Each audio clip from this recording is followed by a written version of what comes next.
ہمیشہ frequent interactions کا فائدہ ہی ہوتا ہے. بہت سی چیزیں جو آپ کے ذہن میں ہوتی ہیں اس پہ کلیئرٹی ہو جاتی ہے. اور آنے والے دن اس ملک کے لیے، اس صوبے کے لیے، اس پارٹی کے لیے، اس ملک کی عوام کے لیے بہت اہم ہے. اور خصوصاً 24 نومبر کا دن جو ہے وہ اہم ترین دن ہے.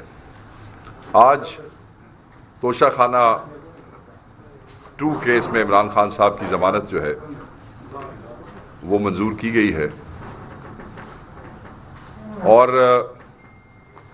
29 تاریخ کو 4 ایسے کیسز اور موجود ہیں جس میں خان صاحب کی گرفتاری ہے ATC لاہور میں. وہ 4 کیسز جس میں پوسٹ اریسٹ ہوا وہ 9 مئی کے حوالے سے کیسز ہیں. آج کی جو ضمانت ہے توشہ خانہ 2 میں وہ خوش آئند ہے. ہم یہ سمجھتے ہیں کہ انصاف کے تقاضوں کو پورا کیا گیا ہے اور یہی فیصلہ ہونا چاہیے تھا. ہمیں اسی کی توقع تھی اور الحمدللہ حق سچ کے حوالے سے آج وہ تقاضے سارے پورے ہوئے ہیں. ہم یہ امید کرتے ہیں کہ 29 کو بھی جو ججز ہیں جو ان جھوٹے غیر قانونی جعلی فیبریکیٹڈ کیسز کو ڈیل کر رہے ہیں وہ ان چیزوں کو، شواہد کی عدم موجودگی کو سامنے رکھتے ہوئے ہمیں، ہماری پارٹی کو اور ہمارے قائد کو انصاف دیں گے اور انصاف کے تقاضوں کے مطابق وہ بیلز ہوں گی انشاءاللہ.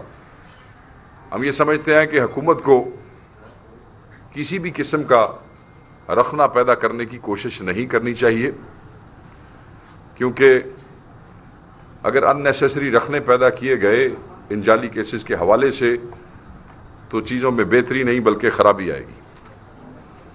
میں یہ سمجھتا ہوں کہ عمران خان صاحب کے خلاف جتنے بھی کیسز تھے وہ جعلی، جھوٹے، فیبریکیٹڈ تھے اور پے در پہ ایک کیس جو ہے وہ ختم ہوتا جا رہا ہے. اس کی وجہ صرف یہی ہے کہ کہیں بھی کوئی ایسا ثبوت یا ایسے شواہد موجود نہیں ہے جس کی بنیاد کے اوپر ان کیسز کو زیادہ دیر تک چلایا جا سکتا.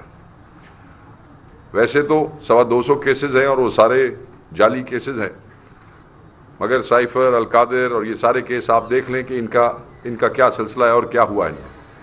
تو ہم یہ توقع رکھتے ہیں کہ خان صاحب کو انصاف ملے گا، خان صاحب باہر آئیں گے اور پھر بہت سی چیزوں کے فیصلے اس پارٹی کی قیادت وہ خود ہیں، وہ خود ہی کریں گے. باقی معاملات رہا ہونے کے بعد میں صرف یہ کہنا چاہتا ہوں کہ جس وقت عدالتیں فیصلہ کرنے لگتی ہے اس وقت عدالتوں کو پھر مسائل کا سامنا شروع ہو جاتا ہے. پھر ججز کو اس ملک میں خط لکھنے پڑتے ہیں، پھر ججز کو تنگ کیا جاتا ہے. نہ صرف ہائر کورٹ کے ججز کو بلکہ آپ سرگودا ATC کا جج دیکھ لیں، آپ میاں والی کا کیس دیکھ لیں، آپ آج ایون فیصل آباد میں دیکھ لیں آج کیا ہوا ہے. ہمارے 92 سے زیادہ ورکرز جو ہیں وہ گرفتار کیے گئے، زرتاج گل کو اریسٹ کرنے کی کوشش کی گئی، جج صاحب پہ کس قسم کا پریشر ڈالا گیا آج. تو یہ ساری چیزیں جو ہیں یہ ثابت کرتی ہیں کہ آپ کی انٹینٹ کیا ہے، آپ چاہتے کیا ہیں. ہمیں یہی توقع ہے کہ انشاءاللہ خان صاحب جلد باہر آئیں گے اور چیزیں بہتر ہو جائیں گی، نارملسی کی طرف آ جائیں گی.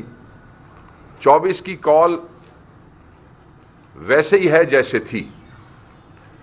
میں تمام پروپیگنڈرز، منظم پروپیگنڈرز جنہیں کل رات سے بار بار ہوا دی جا رہی ہے، میں آج اس پریس کانفرنس کے توسط سے اس امپریشن کو رد کر رہا ہوں، اسے مسترد کرتا ہوں.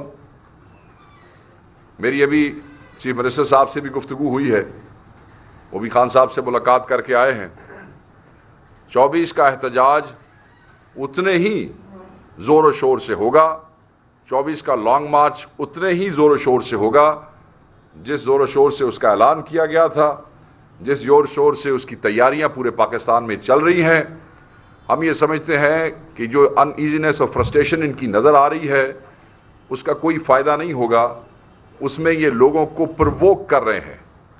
یہ لوگوں کو روک نہیں سکتے بلکہ لوگوں کو اشتعال دلا رہے ہیں, اور اس اشتعال کی صورت میں ہم یہ ایکسپیکٹ کر رہے ہیں کہ ہماری ایک سیاسی پرامن پارٹی جو سیاسی جدوجہد پہ یقین رکھتی ہے, ان کی یہ جو پرووکیشن ہے اس کے نتیجے میں ان کے نمبر میں اضافہ ہوگا. مگر وہ ایک ڈسپلن پارٹی ہے, ایک پرامن طریقے سے آئیں گے اور کسی فالس فلیگ آپریشن کا حصہ نہیں بنیں گے, مگر اپنے اہداف حاصل کرنے کے لیے وہ ضرور پہنچیں گے, اس لیے کہ ان کا یہ آئینی حق ہے. کسی بھی قسم کے ٹاکس, کسی بھی قسم کے مذاکرات if approached will not affect 24 نومبر. یہ پارٹی کا واضح میسج ہے پورے پاکستان کو, خصوصاً ان کو جو کل رات سے بیچارے بڑی جدوجہد کر رہے ہیں ہمارے لوگوں کا حوصلہ کم کرنے کے لیے. جو لوگ پچھلے 2.5 سال سے قید و بند کی صعوبتیں برداشت کر رہے ہیں, فسطائیت کا سامنا کر رہے ہیں, وہ آپ کے 1-2 راتوں کے پروپیگنڈے کا شکار نہیں ہو سکتے. یہ وہ جذبے ہیں جنہیں ختم نہیں کیا جا سکتا ہے.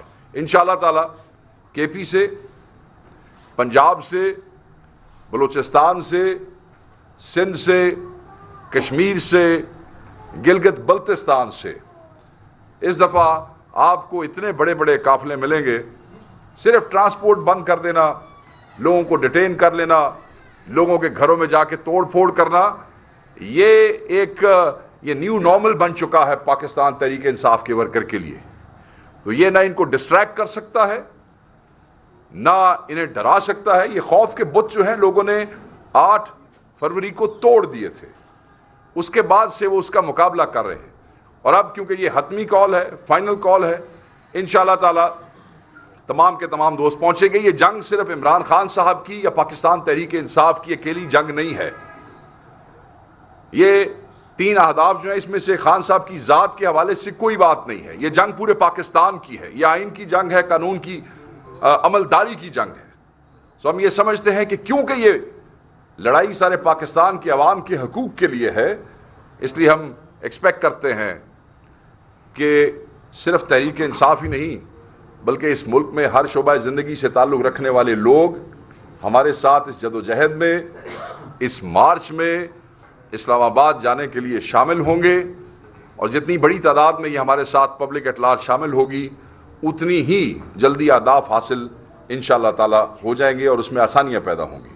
سو میں یہ سمجھتا ہوں کہ سارے پاکستان میں لوگوں کو اسے اپنا ہدف سمجھنا چاہیے, تحریک انصاف کا نہیں, اپنا ہدف سمجھنا چاہیے. تحریک انصاف تو اس کو لیڈ کر رہی ہے, مگر یہ آپ کی جدوجہد ہے. آئیں ہمارے ساتھ ملیں, اس بوگس نظام کو عوامی طاقت سے پرامن طریقے سے یہ بتایا جائے کہ عوام سے بڑی نہ کوئی طاقت ہوتی ہے, عوام کو نہ ڈرایا جا سکتا ہے, نہ عوام کو دھمکایا جا سکتا ہے. اور انشاءاللہ تعالی جلد ہی اس نظام کے جسے ہم بوگس کہہ رہے ہیں اس کا خاتمہ ہوگا اور چیزیں واپس اپنی روٹین میں آ جائیں گی. آج ہمارے ساتھ یہاں پہ مختلف شعبہ زندگی سے دوست موجود ہیں. وہ اپنے اپنے سیگمنٹ سے اپنے اپنے جس شعبے سے تعلق رکھتے ہیں اس کی نمائندگی کرتے ہیں, اور وہ بھی کچھ اپنے جذبات, اپنے احساسات آپ سے شیئر کرنا چاہتے ہیں. تو میں ریکویسٹ کروں گا مینا خان صاحب سے وہ تھوڑی سی گفتگو کریں, وہ اس پہ روشنی ڈالیں اور پھر ان دوستوں سے بات کریں گے. پھر آئی ایم ہیئر, پھر جو آپ کے سوالات ہوں, اور ڈیفینیٹلی ہوں گے, آج کی ڈیولپمنٹ کے حوالے سے بہت سے سوالات ہوں گے, تو میں حاضر ہوں جناب. Thank you. بسم اللہ الرحمن الرحیم.